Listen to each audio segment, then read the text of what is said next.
విశాఖపట్నం నుంచి ముగ్గురు కపుల్స్ వెళ్లారు. ఆడవాళ్ళను వదిలిపెట్టి ఒక టార్గెటెడ్గా కావాలని చేశారు తప్ప ఇంకోటి కాదు. ఇది ఆర్గనైజ్డ్గా కూడా వెల్ ఆర్గనైజ్డ్గా చేశారు. గడిచిన 3-4 సంవత్సరాలుగా అక్కడ ఎలాంటి గొడవలు లేకుండా ప్రశాంతంగా ఉంది. మళ్ళీ అక్కడ అభివృద్ధి జరుగుతూ ఉంది. అదే మరి అక్కడ ఉపాధి కానీ పెద్ద ఎత్తున అనేక కార్యక్రమాలకు నాంది పలికే పరిస్థితి వచ్చింది. కాశ్మీర్ అంటే భారతదేశంలో ప్రతి ఒక్కరికి కూడా ఒక అనుసంధానం ఉంది.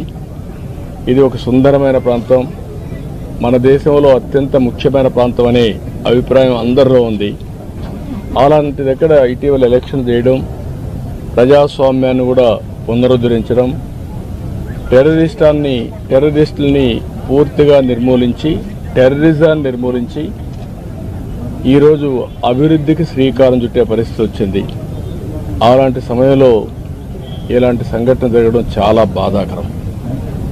దీన్ని భారతదేశంలో ఉండే ప్రతి ఒక్కరు కూడా తీవ్రంగా ఖండించాల్సిన అవసరం ఉంది. ఇలాంటి టెర్రరిస్టులు భారతదేశాన్ని ఏమీ చేయలేవు.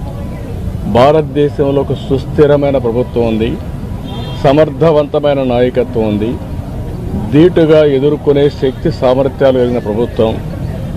అలాంటి కేంద్ర ప్రభుత్వంలో ఉండే ఈ ప్రభుత్వం మీద ఇలాంటి చిన్న సంఘటనలతో ఏదో కావాలని డిస్ట్రాక్ట్ చేయాలని ప్రయత్నం చేయడం ఇది వాళ్ళ అవివేకం తప్ప ఇంకోటి కాదు.